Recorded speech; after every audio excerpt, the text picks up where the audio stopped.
tal? Muy buenas tardes, soy Héctor de Mauleón, le doy la más cordial bienvenida a una nueva emisión de El Foco. Le doy la bienvenida también a mi querida Beca Duncan. Hola.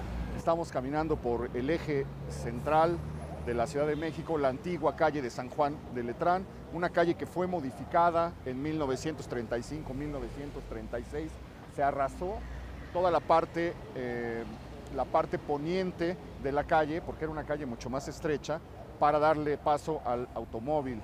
Querían hacer una calle que conectara desde Indios Verdes y que atravesara hasta el sur de la ciudad. Y entonces lo que hizo el gobierno fue arrasar todo el lado izquierdo.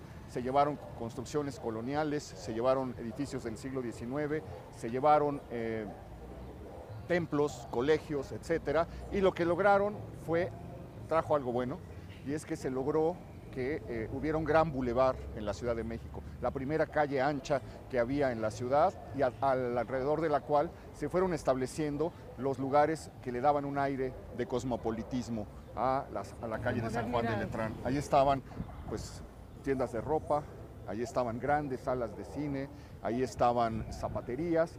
Ahí por aquí se empezó a vivir de una nueva forma la experiencia urbana, porque uno podía ir escaparateando, viendo escaparates, vestidos un poco a la usanza, imitando un poco las grandes avenidas de Nueva York, de Chicago, etcétera. Y por estas calles comenzaron a deambular una especie ya hoy en extinción, que eran los fotógrafos del peatón. Nosotros podíamos venir caminando y de repente nos tomaban una foto y nos daban un boleto con una dirección que decía Tacuba 9, por ejemplo. Entonces, un día que anduvieras por aquí, podías pasar a Tacuba 9, entregabas el boleto y te daban la foto que te habían tomado sin que tú estuvieras posando, sin que tú lo hubieras calculado. Una manera muy casual como de habitar la ciudad. En esta gran avenida, en la avenida de San Juan de Letrán, una de las cosas más características, tan características como la churrería El Moro, como los restaurantes, como las cafeterías, como los consultorios que atendían enfermedades secretas también, porque estaba lleno de estas enfermedades. Todavía se ven por ahí marquesinas que dicen enfermedades secretas.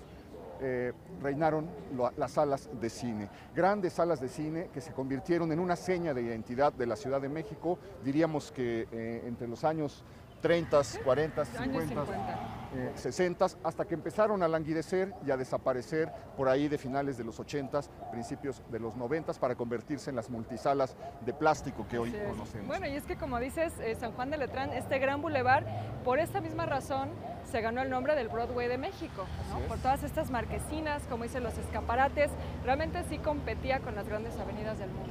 Hubo una serie de cines, de grandes salas cinematográficas en esta avenida, la viva y venenosa calle de San Juan de Letrán, como la llamaba el poeta Efraín Huerta, y hoy vamos a recordar en este programa y tal vez en los que siguen la existencia de estos viejos palacios encantados, de estas salas de cine desaparecidas. Le damos la bienvenida a un investigador de la Cineteca, Antonio Valdés. Hola, ¿qué tal? Él nos va a estar guiando a lo largo, Claro, es un experto en estas viejas salas cinematográficas. De la mano de él vamos a recordar esos lugares, vamos a hablar pues, de quiénes fueron los autores de las salas, qué películas pasaron ahí, cuál es la historia, qué ocurrió en tales lugares. Y mira, nos quedamos de ver justo enfrente de uno de los cines que fue es uno de los más célebres, diría yo, de la avenida San Juan de Letrán, y el único cuya fachada perdura más o menos intacta. No es ni de lejos lo que fue en 1942, cuando se inauguró el Cine Teresa, pero por lo menos queda el cascarón. ¿Qué nos puedes platicar de este cine? Bueno, mira, primero, Héctor, muchas gracias por la invitación y decirles que pues hay que concebir el espectáculo cinematográfico de una forma muy distinta a como lo concibe el espectador de ahora. Estamos hablando de que las salas grandes de la Ciudad de México, el Teresa era una de ellas, estamos hablando de más de 3,200 localidades, en un mundo donde no había celulares, no había televisión, no había plataformas digitales, no había DVDs, el cine se veía en el cine, y el Cine Teresa tiene dos momentos importantes en su historia. Uno en 1924, cuando que es cuando se abre el primer Cine Teresa. Pero ese Cine Teresa estaba más echado hacia acá. Estaba más echado hacia acá porque fue cuando abrieron el eje central que tuvieron que tirarlo y renovarlo en la forma como lo conocemos. Oye, ahí. ¿Es cierto que le pusieron Teresa porque así se llamaba la amante del dueño? Parece que sí, todo indica que sí, por eso llamaba el Cine Teresa. Y también, Héctor, pues en 1942, con una película de Tyrone Power, que se llamaba El Hijo de la Furia, pues el cine Teresa empieza una nueva época. Estamos hablando de un cine que tuvo en algún momento algo especial, que era cine para damas. Era el cine de las damas. Así lo anuncia, para señoritas. Así lo anuncia el periódico, Exacto. aparece en el Universal un día de 1942. Exactamente. El cine para las damas capitalinas. Las damas capitalinas, y había una serie de motivos femeninos muy interesantes adentro del cine. Por un lado, algo que se logró conservar a pesar de que ahora es el Centrocel Teresa, está un mural que se llamaba Bellezas de México, donde habían varios rostros de mujeres importantes de la época, y también en la parte alta de la pantalla se encontraban las musas, Así es, las que 9 musas. remitían a la cultura clásica, y que bueno, todo esto hacía como el ambiente del cine muy Eso interesante. desapareció. Y las tres gracias también. Las tres ¿no? gracias también. No desapareció, lo más seguro es que está detrás de una pared de concreto que ya no nos deja ver. Puede ser que ahí se Lo conserve. más seguro es que esté esa Porque parte decían ahí. que era un espectáculo increíble. Lo extraordinario de Ajá. estas salas es que cada una tenía un carácter particular. La de Exacto. esta era esas musas que parecían flotar, iluminadas por Sí. una luz azul que se encendía cuando se apagaba la luz. Entonces el espectáculo era maravilloso porque uno se Claro. sentía en un lugar de verdad mágico y de ensueño. Pues eran Sí. casi como sets de cine, ¿no? Era casi un set de cine. y De hecho, bueno, sí. varios escenógrafos del cine mexicano en algún momento, como Manuel Fontanals, van a estar involucrados en la arquitectura de los cines, particularmente el cine ópera, que va a ser de los más espectaculares. El Teresa tuvo en su época de cine mudo funciones con acompañamiento de piano en vivo. Después, pues la gente venía muy bien vestida al Claro. cine a ver las películas, y bueno, finalmente, después del terremoto de 1985, donde el cine sufre daños no muy graves, viene una nueva época que fue la que también conoció muchísima gente, que es la época del cine Teresa como catedral, pues del cine pornográfico, ¿no? El cine De porno. ahí hasta Hay los una, años hay una 2000. caída en el 92, 93, queda medio cerrado. Exacto. Y, dicen que Carlos Amador les da un lote de películas de triple X Sí. para ver qué pasa, a ver si pueden sobrevivir. Y entonces ya se había ido desde hacía mucho tiempo el público que venía a ver Claro. esas viejas películas. Venían señores más bien habían quedado. solitarios a Dicen que los disfrutar. trabajadores del metro Sí, también, sí. que estaban haciendo esta línea del metro y solían entrar a ver eso, y de repente se fue volviendo un lugar no solamente donde podías ver películas 3X, sino un lugar de ligue, Claro, exacto. particularmente para la comunidad del gay, mundo ¿no? gay. Sí. Se lo fue envolviendo un aura Claro. como de clandestinidad Sí. al cine Teresa. Y de pronto en el 2011 hubo un cambio nuevamente, se hace la plaza de celulares y la Cineteca Nacional va a tener 2 salas arriba donde trajo algunos de los materiales de la Muestra Internacional de Cine, pero fue un absoluto fracaso. Entonces finalmente las salas se cerraron y otra vez se convertido queda en plaza comercial. queda convertido en Francisco eso. Serrano es el Así es. arquitecto Exactamente. que lo diseña en un estilo, en el último coletazo del Art Deco. Exactamente. ¿No? Se ven las escaleras todavía con las Sí. molduras plateadas, las escaleras muy gariboleadas, y las fotos que se conservan del interior del cine, también una pantalla como en forma de arpa, ¿no? Sí. Donde arriba estaban las musas, la distribución del cine era triangular, es decir, era un edificio muy bello, les digo, más de 3.200 butacas. Bueno, y es que también el hecho de que Francisco Serrano haya hecho grandes arquitectos hicieron estas salas de cine, nos habla de la importancia Ajá. que tenía, ¿no? Francisco Serrano, pues, es el arquitecto del edificio Basurto, Claro. del Casas Jardín, o sea, es uno de los grandes arquitectos de los años 20. Le debemos la Condesa. Sí, exactamente. Exactamente. Y el Teresa pudo muy bien haber estado en la Condesa, ¿Sí? pero no cabía, es demasiado grande. Sí. Las fotos de la inauguración son fascinantes, Sí. porque vemos esos coches que eran como tanques de guerra, Sí, exacto. vemos a las mujeres vestidas con pieles, Claro. vemos a los hombres con sombreros, ataviados. Ir al cine era un acontecimiento, Por supuesto. uno tenía que arreglarse para ir al cine y poder vivir esa experiencia de los Claro. muéganos, los chocolates y las palomitas. Oye, y también ahí en la otra esquina, qué bien que se lo alcanza a comentas. ver la marquesina en la toma, el Jaibo, o sea, Roberto Cobo, pide una torta de huevo con chorizo en Los Olvidados, y se alcanza a ver todo el tiempo esa marquesina. Se para de lado. exactamente donde está este En edificio esta, rojo. Exactamente. ¿El edificio no aparece en la película? No, el edificio no se alcanza a ver, pero sí se ve todo el tiempo el cine Teresa. O sea, Buñuel poniendo a El Jaibo caminando por San Juan de Letrán, que es una escena importantísima. Claro, además en ese tiempo el cine tendría que 8 años de vida y Exacto. debía seguir siendo el cine por excelencia de la Ciudad de México en ese momento. Sí. Se acababa de abrir el ópera, El ópera se inaugura en el después, ¿no? 49.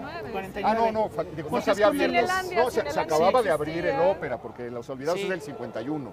50-51, Y el ópera es del se inauguró 49. con una familia de tantos. Una familia de tantos de Alejandro Sí, Galindo. sí, sí. Bueno, Sí. pues todo eso vamos a ver, vamos Exacto. a revisar los lugares donde estuvieron estas salas, vamos a hablar de cada uno de los espacios de cinematográficos de la ciudad, pero sobre todo vamos a poder entrar ahora al Cine Teresa para ver las huellas, los restos, los fantasmas Claro. de lo que fue ese cine Con legendario. mucho gusto. Acompáñenos.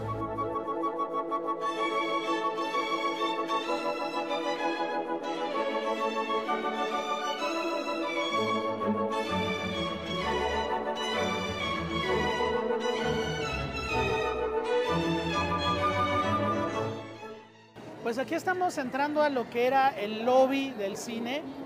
Allá atrás de estas macetas podemos ver, bueno, este macetón, podemos ver lo que era la herrería de la taquilla original, que bueno, tenía 2 plazas. Y pues bueno, podrán ver que Qué belleza el es trabajo. una gran belleza, vean.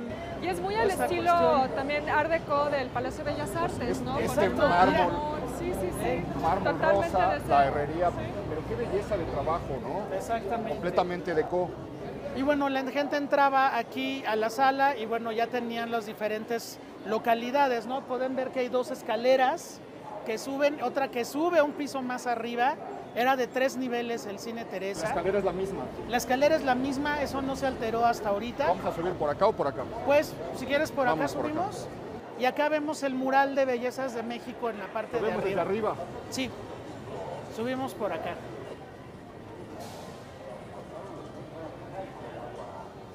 Van quedando pequeños detalles que podemos, Sí. que podemos ir viendo, como el cambio de Claro. color del mármol, probablemente fue Si reemplazado. pueden ver el techo, pueden ver ya algunas también cosas de la decoración original. Por ejemplo, esa bóveda que está ahí.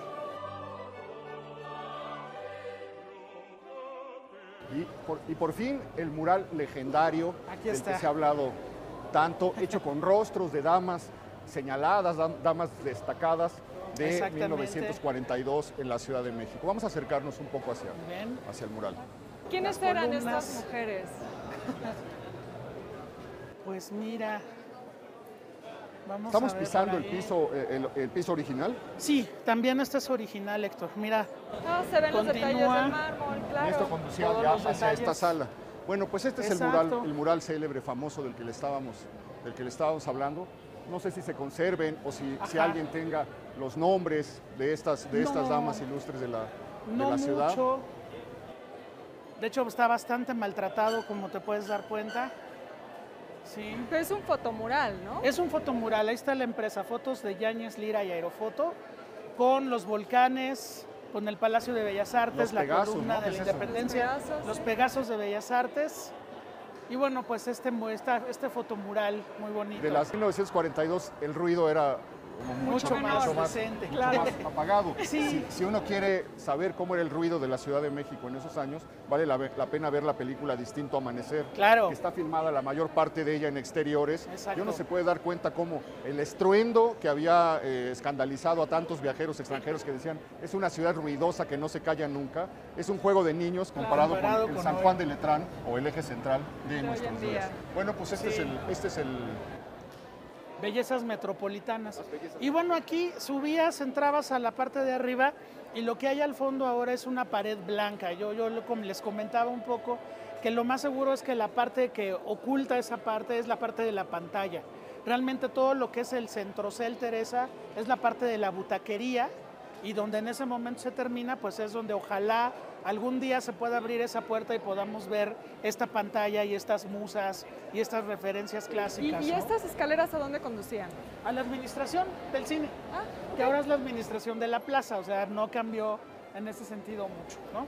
La familia, los propietarios eran unos señores Ceballos. Exactamente. Ceballos. Sí. Probablemente hasta hace poco todavía el nieto del propietario original seguía al frente de lo que había sido, lo que era la última etapa del Cine Teresa. A lo mejor él sabría si esas musas se conservaron efectivamente Ojalá y que están sí. guardadas ahí. Ojalá estén preservadas ahí porque sería una gran sorpresa, que en algún momento la ciudad pudiera recuperar ese... Que nos pudiéramos asomar por lo menos. verlo de alguna Pues sí. manera. Pero bueno, habla muchísimo de lo que ha pasado en México, de cómo el esplendor y el lujo de esos cines se termina convirtiendo en pues estos reductos del comercio, de la telefonía, de la piratería, de todo lo que rodea San Juan del Letrán. Dice mucho del derrumbe del país. Digo, este ha sobrevivido, hay muchos otros que no tuvieron esa suerte. Claro, tristemente. La gran mayoría. La gran mayoría fueron La gran derrumbados. mayoría, sí. Y algunos están en riesgo, como el Orfeón, como el Ópera, que están ahí cerrados, abandonados, esperando a ver qué pasa. ¿Seguimos caminando? Seguimos caminando, por Acompáñenos. favor.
Llegamos a un punto de San Juan de Letrán, comentábamos hace un momento Sí. al caminar, pasamos por la calle de artículo 123 en el espacio donde hoy pasan estos trolebuses y donde está la banqueta, estuvo la redacción del periódico El Siglo XIX, el periódico más importante del siglo XIX, funcionó desde 1840 y tantos hasta 1896, es decir, fue testigo de todo lo que ocurrió en el siglo XIX y además desde esa imprenta se publicaron muchos de los libros centrales de la literatura mexicana, El Pistol del Diablo, El Sol de Mayo, La Linterna Mágica, muchos de los libros que amamos y muchas traducciones, muchas obras que se leyeron por primera vez salieron de este lugar por donde hoy pasan los trolebuses y donde hoy pasan los peatones.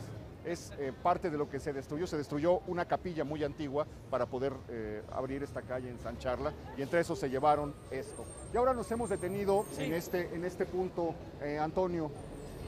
Llama mucho la atención las ruinas que vemos Allá a la está, derecha, sí. son los restos, lo único que queda del antiguo convento de San Francisco, un convento que ocupaba desde Madero hasta Venustiano Carranza y es decir, era un convento enorme. Era Dicen el más grande de América. que un virrey vino a conocerlo y pasó todo un día viendo todo lo que había que ver en el lugar y donde se hallaba una de las huertas que hicieron las delicias de los franciscanos que habitaron en este lugar y que era célebre. Aquí en este lugar estuvo el zoológico de Moctezuma antes de que se levantara el convento y hoy se levanta el edificio que se conoce como Centro Cultural El Rule por el apellido del propietario. Exactamente, bueno, pues ahí adentro, en 1932 aproximadamente, se inauguró uno de los cines que tenía una muy específica programación.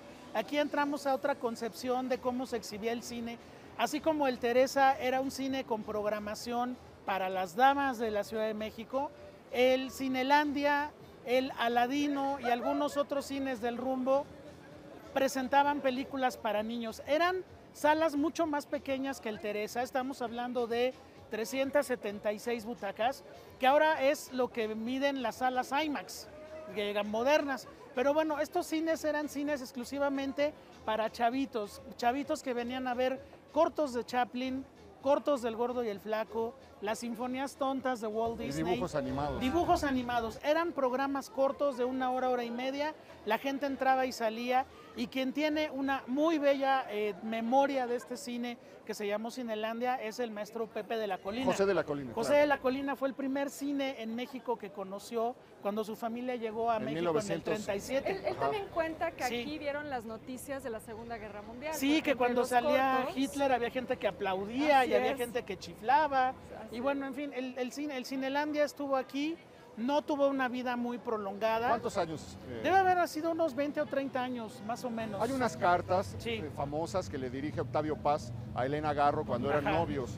Y ahí en la medida de lo que le va contando las cartas de un enamorado, Sí. hace referencia a que les gustaba mucho venir a ver las películas, los cortos de Cinelandia. Los cortos. Entonces eran películas que duraban 15 minutos, Sí, sí, sí. unos 12 minutos, unos cuantos minutos, pero que se estaban repitiendo Sí. una y otra vez de manera incansable. Programas Hoy- de animación, programas de los cómicos del cine mudo, noticieros también. Y bueno, es el antecedente de lo que luego va a ocurrir con dos cines muy específicos de la Ciudad de México, el Continental y el Lindavista, que algunos nos tocaron, Claro. donde la forma de- programación que eran era... los castillos. Exactamente, y era una programación eminentemente infantil. También decía José de la Colina que pues estos cines a veces eran también trampas perfectas para niños, porque había muchísimos pederastas que acudían a estos cines también pues a molestar infantes, ¿no? Infantes, sobre todo que entraban al cine solitos. En fin, bueno, son los pros y los contras Sí, de los los espacios sobran. oscuros, ¿no? ¿Dónde estaba el Aladino y dónde estaba el Cinelandia? Yo Mira. he visto las fotos de Sí. Cinelandia y he visto fotos del Aladino, perdón, Sí. pero no. Cinelandia estaba aquí en el Rule, ese no tenemos pierde. Algunas crónicas del Aladino dicen que está más hacia la calzada, hacia Tacuba, hacia el eje central y Tacuba. Puede que sea, pero pues tenemos estos edificios aquí. Seguramente por ser cines también dedicado para niños, estaban muy juntos. Podría ¿no? ser que el Aladino estuviera donde luego estuvo la Latino. Tal vez, porque habría la que Latino es revisar. de los años 50. 56, Sí. Y quiere decir que hubo Sí. un espacio de 20 años donde probablemente El de este Aladino lado estuvo ahí. estuviera ahí el Exactamente. cine Aladino. Muy bien, pues Entonces, aquí era el Cinelandia. bueno, fíjate que nos pasamos, yo les voy a invitar a que nos regresemos. Claro. Porque al seguir caminando por Eje Central pasamos por alto un cine muy importante, importantísimo. Importantísimo. El primer cine sonoro de donde se publicó, donde se exhibió una película sonora, un Exacto. cine que inauguró el presidente Carranza. Carranza, sí. Un cine donde Sí. estuvo Caruso colocando la Exacto. primera piedra, un cine muy importante que estaba aquí a la vuelta y que acabó exhibiendo, bueno, pues Exacto. Lo ahí que se no estrenó nos Lo gusta. Negro del Negro Durazo. Con Imagínate. Con eso te digo todo. Vamos a darnos la Vamos. vuelta el 16 de septiembre para ir a ver el Cine Olimpia. Acompáñenos.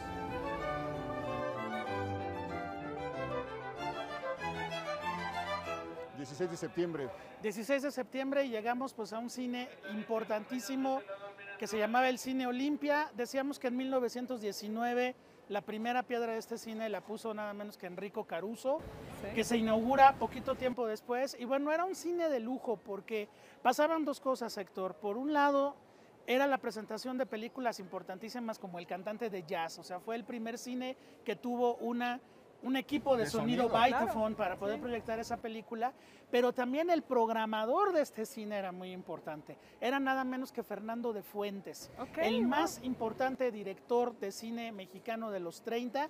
Se forma su cinefilia aquí y siguiendo un poco las enseñanzas del papá de Juan Bustillo Oro, el maestro Fernando de Fuentes trajo a este cine el expresionismo alemán, la vanguardia soviética, y aquí se fue formando mucho de esa mirada que luego vamos a ver en El Compadre Mendoza o en Vámonos Qué- con qué Pancho maravilla. Villa. Mira, aquí hay Ahí una está. plaquita justo que Ahí dice, está, aquí de estuvo hecho, Ah, mira. mira. el Cine Olimpia, que fue inaugurado por Álvaro Qué Obregón. casualidad. ¿no? La primera película sonora, El Cantor de Jazz. Cantor de Jazz, 1900, se llamó aquí. 1928. Sí, Qué bueno que ya está la placa que debe haber para, sido para de las recordar. últimas películas que vio Obregón, seguramente. Saliendo de aquí se lo, ¿Sí? se lo echaron prácticamente. Sí.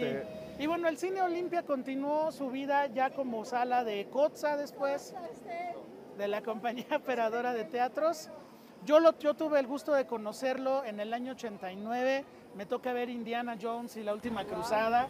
Y bueno, finalmente, igual que todos los otros cines, pues cuando venga la venta de Cotza, la liquidación de Cotza, se va a vender. Y bueno, se juntan dos cosas, y sí, el terremoto también, ¿no? el terremoto también afecta muchas de las salas y en el 93 pues la venta de Cotza acaba con la mayoría de estos cines, que como podemos ver pues ahora igual que como veíamos con el Cine Teresa, son plazas comerciales.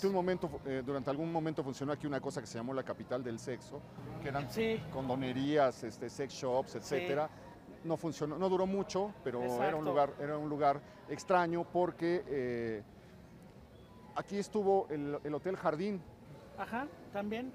En lo que quedaba de la vieja huerta de los franciscanos, alrededor del patio hicieron un hotel ya que se fraccionó el convento, ya que tiraron para abrir esta calle. Esta calle la tiraron por órdenes de Comonfort. No la tiraron, se abrió por órdenes de Comonfort, porque esto estaba bardeado, estaba dentro del terreno del convento de San Francisco.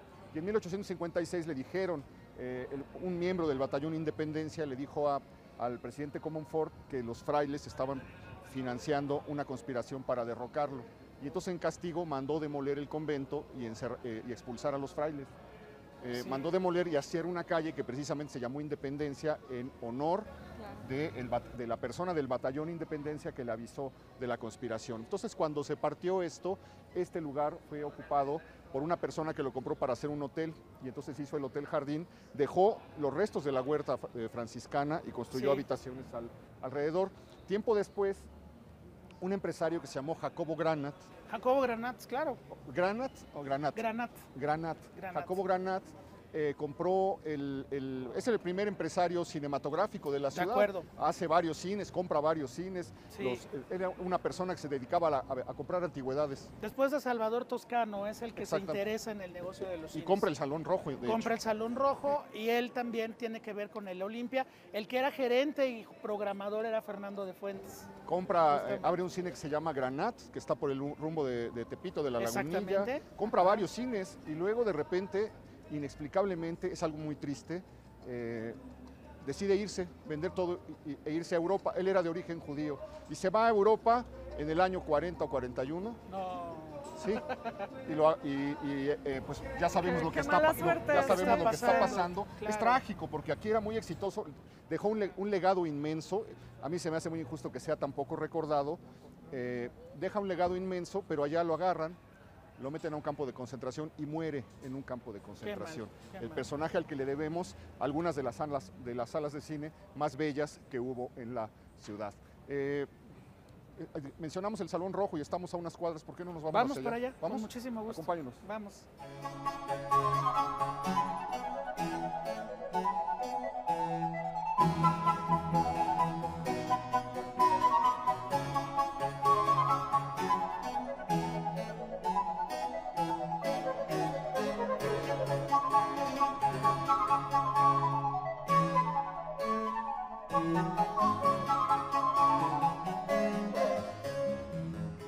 Bueno, pues aquí estamos donde empieza la historia de la exhibición cinematográfica en México. Después de aquel 15 de agosto de 1896, que se presenta el cinematógrafo en el Alcázar del Castillo, pues los pioneros empiezan a hacerse de sus cámaras. Los hermanos Lumière te vendían un kit que incluía tu cámara Lumière, que era cámara, impresora y proyector en uno, película virgen y película como La llegada del tren, película de stock, para que te volvieras exhibidor. Entonces, uno de los pioneros fue el ingeniero Salvador Toscano, que trabajaba en el área de obras públicas del gobierno de Porfirio Díaz.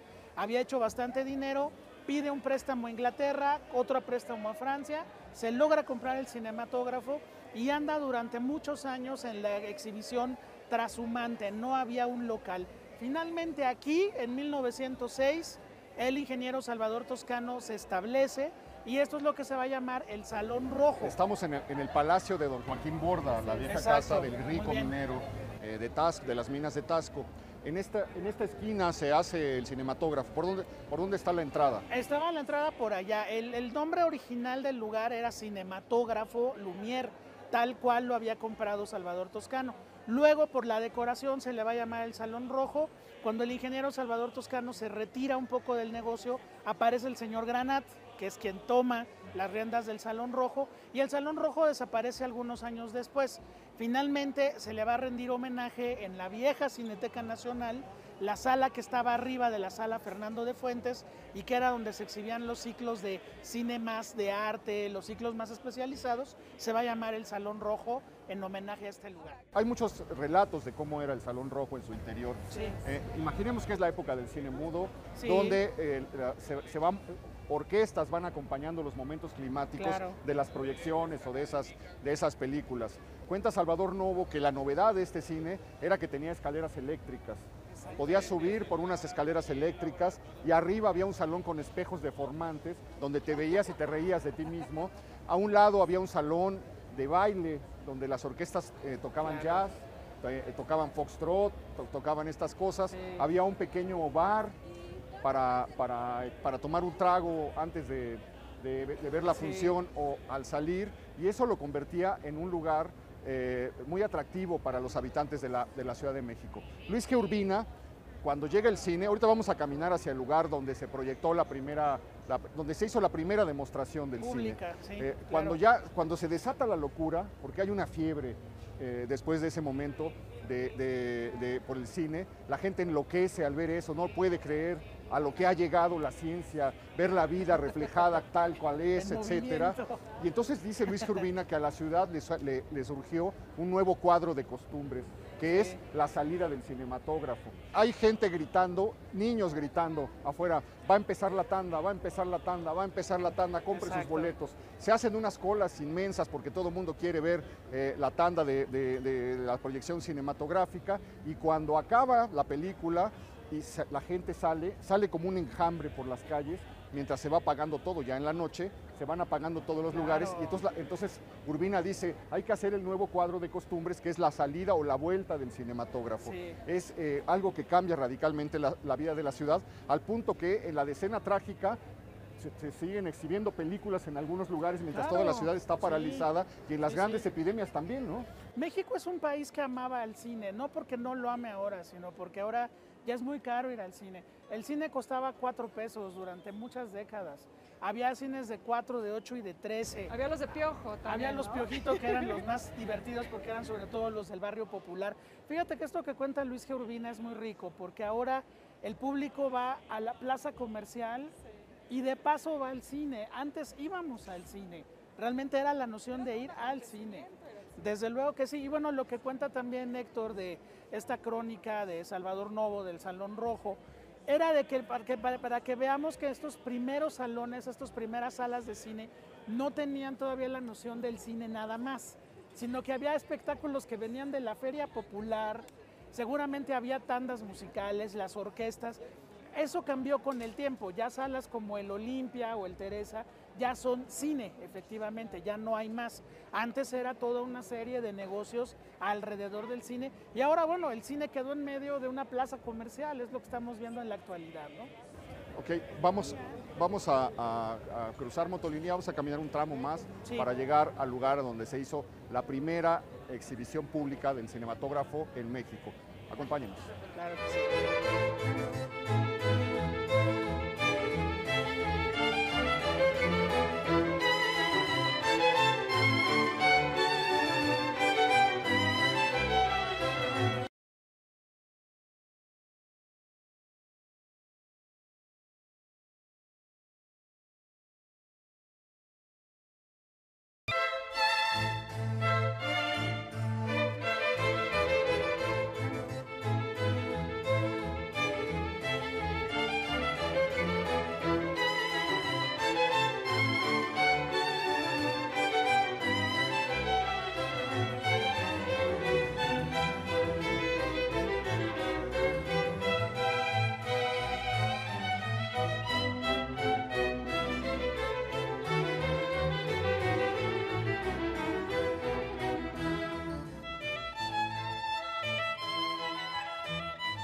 Bueno, pues aquí estamos donde empieza la historia Donde todo comenzó. del cine en México, empieza aquí. Después de que fue la primera exhibición para don Porfirio y sus más cercanos colaboradores del cinematógrafo Lumière en el Alcázar del Castillo de Chapultepec, el 6 de agosto de 1896.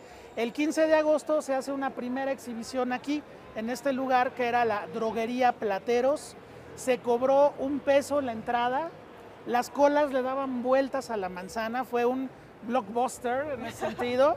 Pero bueno, aquí es donde la primera vez que es que el público mexicano se asoma al cinematógrafo y se ve la llegada del bebé, se ve la comida del bebé, la llegada del tren, los obreros saliendo de la fábrica Lumière.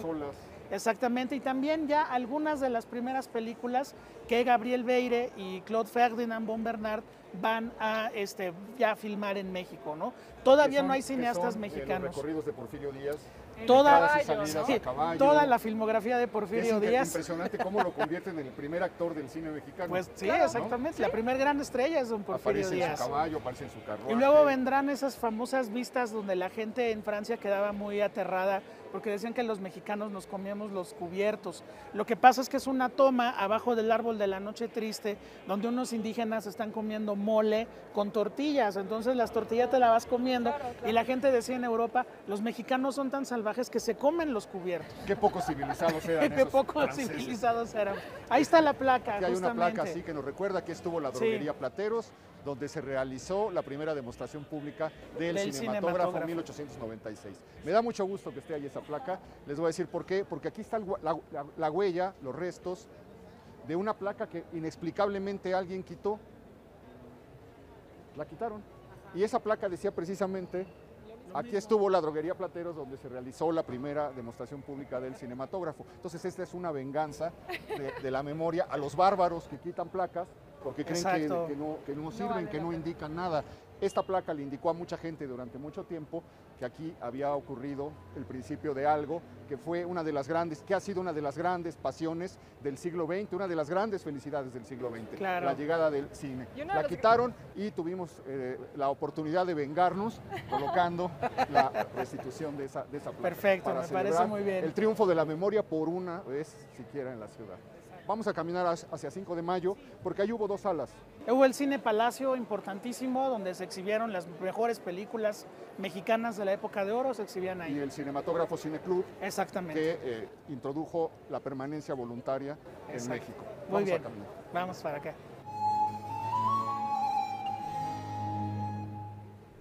El 5 de mayo, número 30, que es el inmueble que tenemos aquí a nuestra, inmueble es un boquete que hay ahí. Sí, un estacionamiento. Un estacionamiento, ese es como tristemente uno de los futuros o presentes que muchas de las salas de cine que conocimos tienen, se convirtieron en estacionamientos, se convirtieron en terrenos baldíos.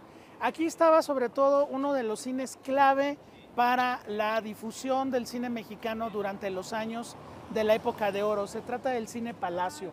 Enamorada, también Río Escondido se estrenaban en este cine porque era un cine que estaba, justo en el primer cuadro, era un cine de gran tamaño también y donde venían con mucho gusto todas las estrellas de ese momento. Es decir, aquí. Separaban los coches. Separaban los coches. Félix, bajaba sí. Dolores del Río, Pedro Armendáriz, Gabriel Figueroa, Fernández, todo el Star System. Todo el Star System, pero sobre todo era pensar mucho como era el teatro chino en Hollywood cuando lo vemos. Esa era la idea que tenía el Cine Palacio. Realmente los 2 cines de más lujo en aquel momento, además del Cine Teresa, que ya estaba mucho más lejos, pero eran el Alameda y eran cines donde se estrenaban las películas mexicanas de gran estreno y donde, pues finalmente el auge de la época de oro se puede entender. Una vez que empezó a hacerse un cine mexicano sin pretensiones artísticas para tratar de mantenerlo a flote sobreviviendo, pues estos cines también empiezan a decaer y finalmente el Cine Palacio desaparece en los años 50 más o menos. En los 50. Sí. ¿Qué características tenía en su interior? Olvidamos decir, se me vino ahorita a la cabeza, que el Teresa fue un cine que tuvo aire acondicionado. Exactamente. Era uno de los rasgos que le daban, que lo hacían particular.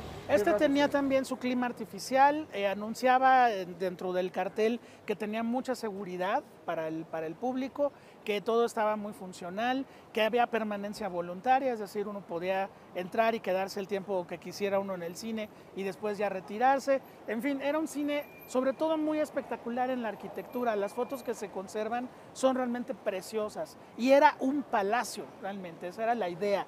De que el cine empieza a tener como, más bien las arquitecturas de los cines empiezan a tener a partir del Cine Palacio una visión ya más de palacio, de algo majestuoso. ¿Quién es el arquitecto?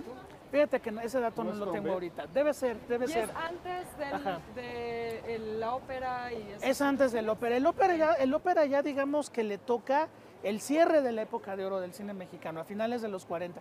Pero este cine sí le toca, digamos, toda la parte del gran auge, de las grandes estrellas. Se funda en los años 30 y en los 40 tiene su gran Bueno, y momento. es que cuando empieza, pues. Sí, claro. En 33 es La Ajá. Mujer del Puerto, 33 La Mujer del Compadre Puerto. Mendoza. Luego vámonos con Pancho Villa en el Pancho Villa, 35. La Barraca. Luego viene allá en el Rancho Grande Allá en el en el Rancho 36, Grande, sí. Distinto Amanecer en el 43, luego ahí viene María Candelaria, viene Las Abandonadas, Flor Silvestre, ya es la época de oro en pleno. Y estaba Allá aquí, en el Rancho Grande. allá en el Rancho Grande también. sí. Todas estas Se estrenan en el Cine Palacio, era como un lugar de lujo para los estrenos del cine mexicano. Oye, y dime una cosa, ¿hubo un Cine Palacio después? Hubo- Por Santa María la Ribera, ¿no? Hubo un Cine Palacio también y también recordamos mucho el Palacio Chino, que era otra Que vamos a naturaleza, visitarlo. lo visitaremos, Eventualmente eventualmente llegaremos por allá, pero sí, la noción del cine como palacio empieza a partir de estos. No sorprende que un cine tan lujoso hubiera estado en 5 de mayo, porque 5 de mayo fue una calle, una avenida que sí concentró, pues lo estamos viendo en lo suntuoso de los edificios. Aquí estuvo el primer rascacielos que hubo en la Ciudad de México, que es el edificio de la Palestina. Uno de los primeros edificios que tuvo elevador. También estamos ya enfrente del edificio París, en cuya esquina estuvo el cinematógrafo Cineclub, en cuyos bajos, que era un cinematógrafo que tenía una particularidad. Podías entrar a una sala, a un reservado donde no te veían. Pues decían que si estabas de luto y no querías que te vieran en el cine ni tener contacto, te podías poner ahí. Pero lo más interesante que pasó en este cine fue que se introdujo Carlos Alcalde, me parece que se Exacto. llamaba el propietario, un recurso que duró todo el siglo XX, que hizo las delicias de muchísimas personas, que se llamaba la permanencia voluntaria. Les pagabas un boleto y te podías quedar las veces que quisieras o que aguantaras a ver las películas una y otra y otra y otra vez. Había mucha gente que lo hacía porque, lo dijiste tú muy bien al principio, en esos años, para que volvieras a ver una película que te gustaba, podían pasar años. Tenías que atravesar la ciudad tal vez para ir a un cine que estaba perdido en alguna colonia, porque iban a pasar esa película que habías visto hace 5 años, en la que salía la estrella que te había fascinado, o donde había ocurrido el diálogo inolvidable, o la escena inmortal. Y entonces uno hacía colas. Hay colas que daban la vuelta para entrar a ver una película porque era probable que pasaran muchos años para que la volvieras a ver. Había una relación distinta. Había una relación con el distinta cine. y además los programadores eran muy abiertos, ponían programas dobles y hasta triples por $1. Entonces hubo generaciones completas que veían Las matinés. 3 películas de Tintán, 3 películas religiosas, 3 películas de Pedro Infante. Es decir, sí había un movimiento cinematográfico muy fuerte y los cineclubes como el que ocurría en el sótano de este edificio fueron los que empezaron a traer un cine diferente, es decir, el cine más de vanguardia, el cine de Jean Cocteau, de otros directores, se empieza a ver en estos cines. Son, digamos, el antecedente de la labor que luego harán los cineclubes universitarios y ya cuando exista la Cineteca Nacional, por ejemplo. Entonces sí empieza a notarse que hay una exhibición muy comercial y una exhibición medio Más de underground, de culto, que está trayendo a México cosas importantes, ¿no? Oye, Sí. me tocaste la memoria. Ajá. Yo creo que muchos de ustedes, tú, Beca, eres muy joven, yo creo que ya nos pasaba eso. No, ya no pasaba eso. No, ya no me Pero tocó. muchos de ustedes que nos están viendo sí lo deben recordar. Llegaba el domingo y había lo que se llamaba la matiné. La matiné. Entonces, sí, por claro. un boleto podía uno ver 3 películas. Generalmente las 3 películas estaban encadenadas por el mismo tema, es decir, podían ser 3 películas de Tarzán y las minas del rey Salomón, Tarzán contra no sé qué, etcétera. Entonces, o podían ser 3 de guerra, o podían ser 3 del oeste, o podían ser 3 de Hércules, Ulises, Los 7 contra Roma, películas de ese tipo. Y luego había una pausa, porque esto era de 10 a 2 por ahí, y luego a las 4 empezaba la segunda parte de estas funciones, que por el mismo boleto podía uno ver otras 3. Y esas eran distintas, esas eran pues películas pues, de detectives, de películas de según lo que uno, hola, ¿cómo está? De lo que uno pudiera, de lo que fueran programando. De manera que podía haber un domingo en el que te soplaba 6 películas por $2, ¿no? Había matiné, había función de tarde, había función de moda, que inclusive ¿Era 12 subía. de la noche? No era las 7 de la noche, 6, 7 de la noche, y luego la función de noche. ¿no? Entonces eran funciones distintas que pasaban programas distintos. Moda era Y porque luego era la película de moda. La función ¿no? de medianoche. Sí. Esas ya fueron después. Que en los Sí. 70s, en algunas Sí. salas que se llamaban salas de arte. Ajá. Qué bonito era eso. Todo eso ha desaparecido, fue dinamitado. Sí. Empezaba a las 12 de la noche la película. En la Gabriel Figueroa, en la Emilio Fernández. Emilio Fernández Había también. pequeñas salas que a las 12 de la noche empezaba la función, de manera que uno salía a las 2 de la mañana a buscar los tacos del Gallito, los tacos que estuvieran abiertos. Era cuando Gustavo Alatriste exhibía El Imperio de los Sentidos, El Imperio era de los Sentidos. en función de Así medianoche, es. ¿no? Sí, Como claro. debe de ser. La sala de arte de la zona rosa, de Niza, Sí. ¿cómo se llamaba? Bueno, esos eran la sala Buñuel, En la Buñuel. La Buñuel, Ahí el Imperio sí. triunfaba, el La Imperio de los Kubrick. Sentidos. La Kubrick. había una sala Kubrick también. Era, de verdad, ir al cine era una experiencia urbana, una experiencia familiar, una experiencia personal, porque pues la verdad es que el cine te educa sentimentalmente, ¿no? Hay películas que te van moldeando, que te marcan para siempre. Uno se enamora de Marilyn Monroe o de Lauren Bacall. Uno aprende a matar un vampiro, ¿no? A través del cine. Sí, claro. Lecciones de vida que te acompañan para siempre. Y eso era una experiencia colectiva, Claro que sí. ¿no? Sí. Eso lo hacía maravilloso. Yo siento que ahora, bueno, pasamos por alto, pero tal vez lo veamos en un programa posterior, a la figura de Carlos Crombé, que era un arquitecto que le daba un carácter distinto a cada cine. Sí. Por ejemplo, el cine colonial, se apagaban las luces y se encendía un firmamento de estrellas arriba, y a los lados había un pueblito que parecía como virreinal.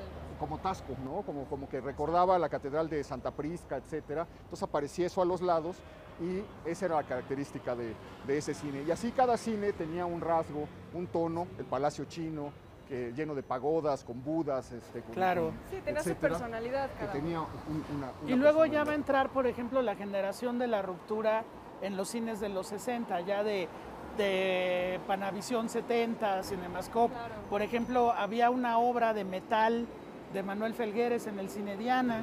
Bueno, el ¿no? mural de El mural de Carlos Mérida en el Manacar. Sí, claro. Sí. Había otro mural también en el Cine Latino que desapareció ahora con la destrucción del inmueble y la nueva torre.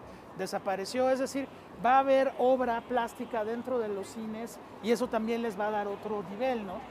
En lugar de los cajones, como mencionabas tú al principio del programa, estos cajones sin ninguna identidad, a donde ahora vemos Claro. el cine. Y todos son Plástico. iguales. Totalmente. Son de plástico, da lo Sí. mismo en cuál estés, Sí, siempre será Sí, lo exactamente. mismo. Y esto le daba una especie de teatralidad, de suntuosidad, de algo único a la experiencia cinematográfica. En los cines, además, eran lugares de formación, de muchas cosas, porque además al mismo tiempo estaban pasando muchísimas cosas. Te estaban echando bronca, te estaba tratando de ligar a alguien, o sea, era una cosa que creo que ya no pasa, eran ingobernables. llegaba alguien gritando, ya llegué, O arriba el América, Arriba el el América. chifladero. salía el León de la Metro y decían, ya la vi. Claro que sí. Bueno, Sí. oye, pues vamos a seguir. Hola, ¿cómo estás, señor? Vamos a seguir caminando por la ciudad. Te propongo que hagamos un itinerario. Claro que sí. Nos falta ver, bueno, aquí a la vuelta estaba el Cine Mariscala. ¿Por qué no nos cuentas algo del Cine Mariscala? Ya no queda nada prácticamente, pero ¿por qué no nos No, el dices cine algo? Mariscala sí, efectivamente ya no queda absolutamente nada, pero era un cine popular, era de estos cines ya más a la salida del centro histórico, un cine Pegado que hacia también Garibaldi. hacia Garibaldi, un cine muy relacionado también con el cine mexicano, pero a diferencia de todo el cine, de todo el Ya la cine parte de de calidad que veíamos en el cine Palacio o en el cine Alameda, el cine Mariscala era popular, era un cine de Luis Aguilar, Juan sí, Aguilar, Chente sí, Fernández, Chente Fernández, Cornelio Reina. Rancheras, ya más bien de Exacto. rancheras, tirándole Sí. a los mariachis de Garibaldi, ¿no? Exactamente, ya Como- para como que dice, salieras entonado a la plaza sin problema. Duelo en el Sí. Dorado, También, El Silencioso, estas películas que ya marcan una segunda etapa del cine mexicano, que está ya entrando al mundo del color. muy de programa Está- doble, muy de programa doble, es así, la gran mayoría, Sí, ¿no? ¿verdad? Sí, la gran mayoría. El cine está entrando ya al cine de color, ya pasó la gran época.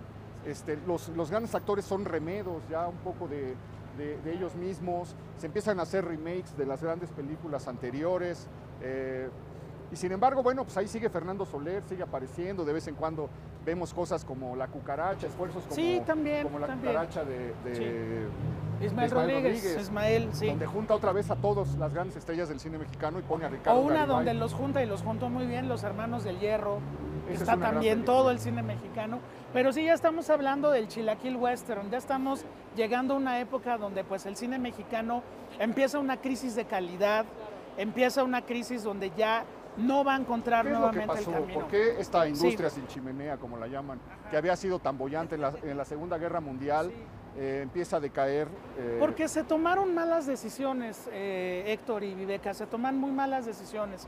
Cuando termina la Segunda Guerra Mundial, Estados Unidos regresa al cine, perdemos los mercados latinoamericanos en buena forma, los productores deciden hacer lo siguiente, deciden recortar presupuesto, deciden recortar semanas de rodaje, deciden recortar, que es lo más grave, pretensiones artísticas, es decir, no vamos a volver a ver un cine del Indio Fernández buscar como el de la taquillazo. época de oro. Sí, muy comercial. Vámonos por lo fácil, por lo rápido.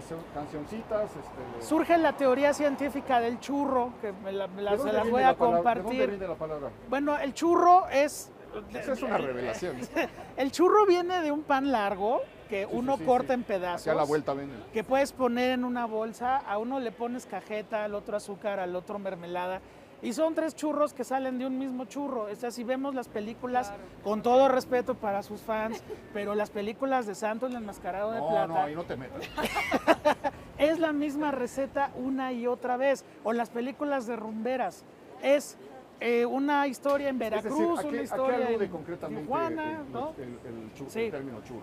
El término churro Una es un receta. cine de producción rápida, con pequeñísimas variantes. De fórmula. De fórmula y además barato, muy barato.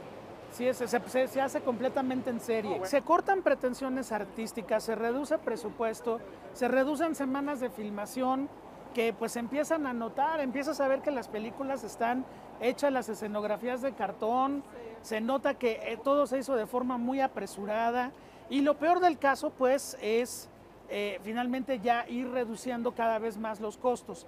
Aumentas producción, o sea, en el año de los olvidados tenemos 121 películas realizadas, pero ya con los dedos de la mano ya no tienes más dedos para contar más películas, porque fuera de 5 ya no van a valer la pena. Al mismo ¿no? tiempo se cierran los directores a no admitir El a nadie sindicato más. cierra las Ajá, puertas el con sindicato. a piedra y lodo y eso provoca que, bueno, si de por sí no eran muy buenos directores en la época de los 30, pues en los 60 mucho menos. Entonces ya el grito de una nueva generación se empieza a sentir a partir del primer concurso de cine experimental. Claro. Alberto Isaac, 64. Rubén Gámez, Alberto Isaac, Manuel Michel, Coca-Cola en la Juan sangre. Ibáñez, la fórmula secreta. Fórmula Secreta. Entonces, pues bueno, a partir de ahí, esa nueva generación le va a abrir las puertas a Arturo Ripstein, a Felipe Casals, a Jaime Humberto Hermosillo, Luis Alcoriza, que aunque viene de la pelea pasada, su gran obra es en los 60 y los 70.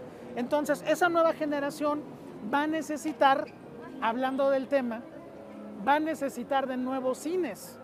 Y por ejemplo, dentro de la reestructuración de la industria que plantea Rodolfo Echeverría en los 70, es decir, ¿por qué el cine mexicano se está viendo en salas piojo si merecemos tener buenas salas? Y de pronto, Mecánica Nacional abre en el Real Cinema y se queda todo el año en cartelera. Y el Cine Diana, que era un cine para estrenos de Hollywood, es de donde abre el Castillo de la Pureza. Y Canoa abre en La Muestra. O sea, realmente el carácter de un cine mexicano que necesitaba otras salas de cine ya va a empezar hacia los años 70. Oiga, pues qué interesante, interesantísimo recorrido hicimos desde los orígenes hasta la crisis del cine. Recorrimos algunos de los lugares emblemáticos. Yo te propongo que hagamos un...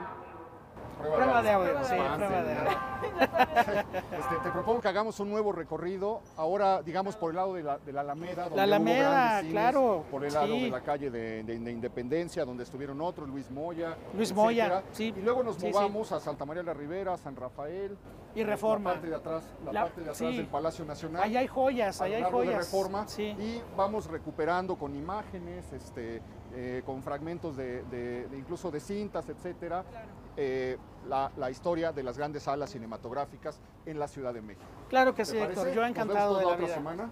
Muy bien, pues en esto Te vamos a hacer andaremos. caminar por medio México. No, me parece perfecto. Muy bien. Oiga, Muy pues, contento de de hacerlo. veras te agradezco muchísimo. Gracias, que nos hayas gracias, Gracias, señor. Muchas Toño. gracias. Gracias. Hasta luego. Gracias, mi querida Beca. Gracias a ti, Héctor. Gracias. Le agradezco muchísimo también a usted que nos haya acompañado. Espero que haya disfrutado este recorrido. Yo lo disfruté enormemente.